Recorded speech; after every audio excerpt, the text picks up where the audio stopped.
Oh yeah, texture is actually the first thing I notice when I get new clothes as a blind person, sometimes the only thing I notice, because despite being on the part of the blindness spectrum, if you're new here, yes, blindness is a spectrum contrary to popular belief, despite being on the part of the spectrum where I have a tiny bit of usable vision, it's extremely blurry, so more often than not, I have to get things like patterns still described to me, sometimes even colors, because there are a handful of colors I do get mixed up frequently, so texture is the way to go when it comes to things that are noticeable for me. All that being said, let me show you a few of the pieces in my wardrobe that I think have really interesting textures and other details I can feel. I already showed this dress in the previous video that this comment is coming from, but I might as well show it again because I love it so much. It's made from a jacquard fabric, so that means the pattern you see on it is actually woven in, and I can actually feel it all across the dress. It's a chocolate bar pattern, and on top of that, or rather at the bottom, there's a contrasting velvet trim, and I didn't show this in the previous video, but fun fact with the velvet trim, it's actually striped, it's horizontal stripes that I can feel. Another dress from my EGL collection, I should do an entire wardrobe video on that.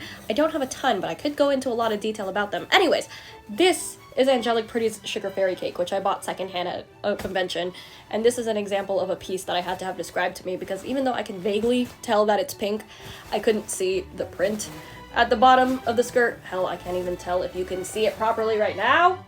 But I could feel a bunch of the details on it, like on the bodice, there's bows. Let me just move the detachable waist ties out of the way. Oops.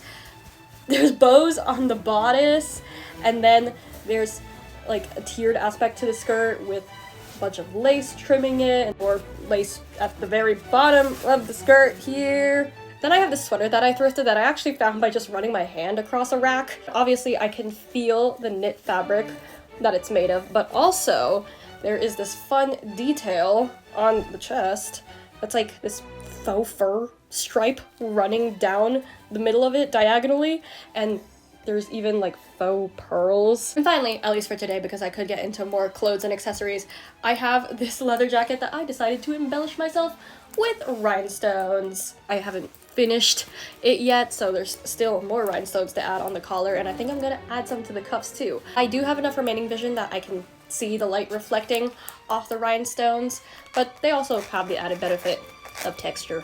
Okay, that's it for today. Later, bye!